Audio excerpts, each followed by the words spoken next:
श्री कृष्ण कहते हैं कि जीवन में एक दोस्त कर्ण जैसा भी जरूर होना चाहिए, जो तुम्हारे गलत होते हुए भी तुम्हारे लिए युद्ध करे। होने वाले खुद ही अपनी हो जाते हैं, किसी को कहकर अपना नहीं बनाया जाता। रिश्ते हमेशा एक दूसरे का ख्याल रखने के लिए बनाए जाते हैं, एक दूसरे का इस्तेमाल करने के लिए नहीं। डर रखिए वक्त के मार से, बुरा वक्त किसी को बताकर नहीं आता। धन ना हो तो रिश्ते उंगली पर गिने जाते हैं, और धन हो तो रिश्ते डायरी में लिखे जाते हैं। जहर का भी अपना हिसाब है, मरने के लिए थोड़ा सा और जीने के लिए बहुत सारा पीना पड़ता है। श्री कृष्ण कहते हैं, ओस की बूंद यदि केले के पत्ते पर गिरे तो वो कपूर बन जाती है। शीत में गिरे तो मोती, यदि विषधर के मुख में गिरे तो विष। बूंद एक है परंतु उसके प्रावधान भिन्न है, क्योंकि उसे आकर्षित करने वालों का व्यवहार भिन्न है। इसीलिए ये आप पर निर्भर करता है कि आपके भविष्य में विष चाहिए या अमृत। स्मरण रखें, हम वही बन जाते हैं जैसा हम सोचते हैं, जैसा हम विश्वास रखते हैं। यह आपका विश्वास ही है जो ये निर्धारित करेगा कि आपको विष मिलेगा या अमृत। इसीलिए अपनी सोच को सुदृढ़ रखिए, सकारात्मक रखिए, और फल भी सकारात्मक ही आएगा।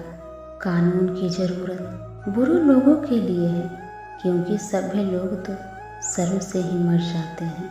किसी की तारीफ करने के लिए जिगर चाहिए। बुराई तो बिना हुनर के भी किसी की जा सकती है। अनुमान गलत हो सकता है, पर अनुभव कभी गलत नहीं होता, क्योंकि अनुमान हमारे मन की कल्पना है और अनुभव हमारे जीवन की सीख। श्री कृष्ण कहते हैं, अगर हमें अपने डर पर विजय प्राप्त करनी है तो हम परिणाम की चिंता नहीं करते हैं। कर्म करते जाओ, फल की चिंता मत करो।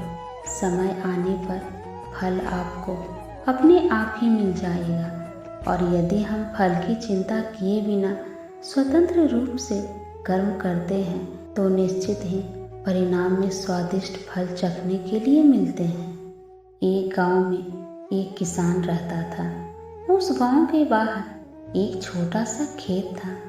एक बार फसल बोने के कुछ दिनों बाद उसके खेत में चिड़िया ने घोंसला बना लिया। कुछ समय बीता तो चिड़िया ने वहाँ 2 अंडे भी दिए। उन 2 अंडों में से 2 छोटे छोटे बच्चे निकल आए। वो बड़े मज़े से उस खेत में अपना जीवन गुजारने लगे। कुछ महीनों के बाद फसल कटाई का समय आ गया। गांव के सभी किसान अपने खेतों की फसल की कटाई में लग गए। अब चिड़िया और उसके बच्चों को वह खेत छोड़कर नए स्थान पर जाने का समय आ गया था। एक दिन खेत में चिड़िया के बच्चों ने किसान को कहते सुना कि कल मैं फसल कटाई के लिए अपने पड़ोसी से पूछूंगा और इस खेत में भेजूंगा। यह सुनकर चिड़िया के बच्चे परेशान हो गए। उस समय चिड़िया कहीं गई हुई थी। जब वो वापस लौटी तो बच्चों ने उसे किसान की बात बताई कि माँ, आज हमारा यहाँ अंतिम दिन है। रात में हमें दूसरे स्थान के लिए यहाँ से निकलना होगा। चिड़िया ने उत्तर दिया, इतनी जल्दी नहीं बच्चों, मुझे नहीं लगता कि कल खेत में फसल की कटाई होगी। चिड़िया की कही बात सही साबित हुई। दूसरे दिन किसान का पड़ोसी खेत में नहीं आया और फिर फसल की कटाई नहीं हो सकी। शाम को किसान खेत में आया और खेत को जैसा तैसा देख बुदबुदाने लगा कि ये पड़ोसी तो नहीं आया।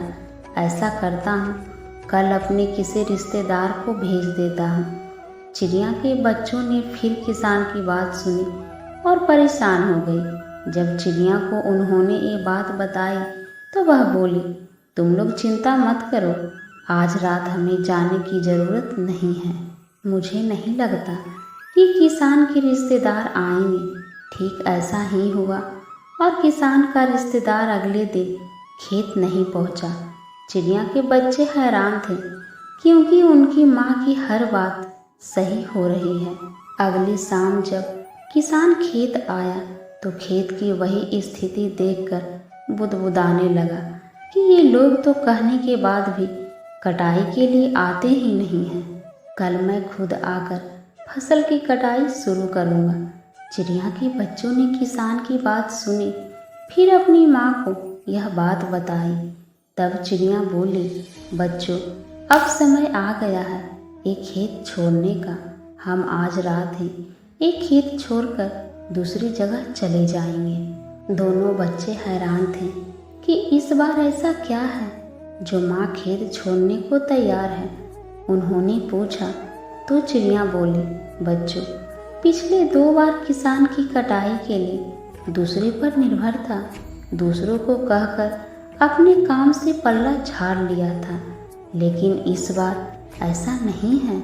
इस बार उसने ये जिम्मेदारी अपने कंधों पर ली है, इसीलिए वह अवश्य आएगा। उसी रात चिड़िया और उसके बच्चे खेत से उड़ गए और कहीं और चले गए।